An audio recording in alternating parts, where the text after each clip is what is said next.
It is, Cindy. Our survey of supply managers in 9 states, the index from this survey, the March survey, which is a leading economic indicator for the next 6 months, was up to its highest level since May of 2006. Of course, that's very good news, and it's much like the news we're getting from the national survey of supply managers. And of course, these supply managers are sort of the canaries in the coal mine. In other words, when they see things positively, see new orders up, sales and employment and other factors up, then generally that spills over into the rest of the economy in the months ahead. So it was a good report for the month of March. You even talked about job increases in the first and second quarters for some areas. We are, and 6 months ago, we were sort of saying some of these things, and everyone was, nah, no chance of that. Well, there is a chance now. We're going to see positive growth for some of the states that we survey. And of course, we survey the states from North Dakota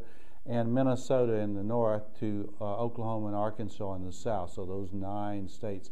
And some of those states are going to show positive job growth for the first quarter. Now, most all of them are going to show positive growth for the second quarter. Now, some of them it's going to be a little bit delayed. In other words, there are still some negatives for the first quarter, and of course, we've just ended the first quarter. March is the last month of the first quarter, so it's looking good. I think the best economies, state economies, will be the ones that suffered the most in the economic downturn. That would be Missouri and that would be Minnesota. Those 2 states have taken the biggest hit economically speaking. So I expect those two to rebound more strongly.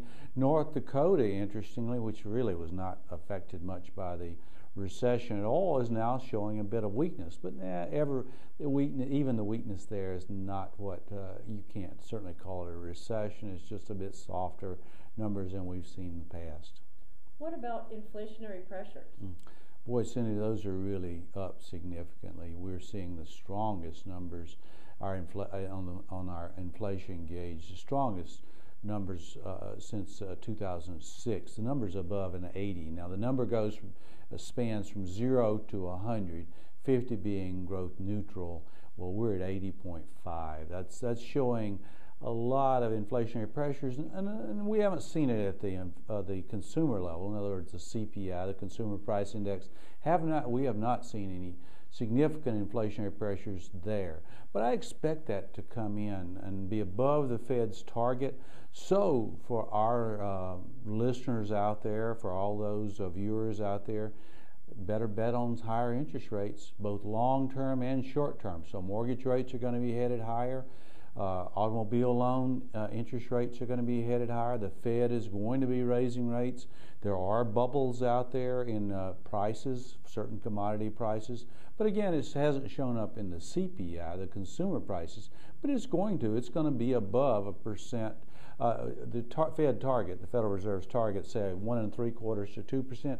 It's going to be above that, so the Fed is going to have to take action. I mean, we've got interest rates now lowest levels since the Fed was created in 1913. So you can't keep on with these low interest rates. I mean, last year at this time, Cindy, we said, we went on record saying we were going to have higher interest rates as early as the middle of 2010. Looks like we're going to have it. Now, we haven't gotten it yet. I'm still on record saying we're going to have higher interest rates before the end of the second quarter from the Federal Reserve, and I'm still betting on that, and I won't say I'm counting on it. I mean, it's not something I want to see. It's just something I think we should see. The Federal Reserve has got to move off the dime, got to get out there and take preemptive steps before you get too much inflationary pressures. Because too much inflationary pressures is bad for the economy. Oh, absolutely. If you get too much out there, then you got problems with planning. How do you plan for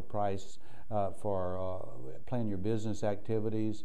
As a consumer, you're buying today rather than waiting till tomorrow. It whittles away at your earning power, particularly as we all know earnings growth right now, despite the inflationary pressures, earnings growth is practically nil. In other words, so the increasing inflationary pressures would whittle away at individuals' real earning power. despite that possibility, the confidence index still seems strong. Oh, it's very strong, Cindy. We got we asked the supply managers, purchasing managers, buyers. We asked them to look out there 6 months, and they're very positive about the economy. And of course, that flies in the face of what a lot of folks are saying. But of course, you got interest rates very low on the short end, even on the long end. That would be a 10-year.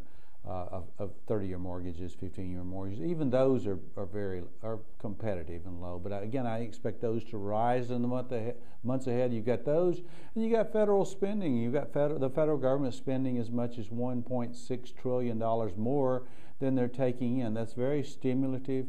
And as I said, the Fed's got to do something to combat that pressures. I mean, it's in the pipeline, and it's going.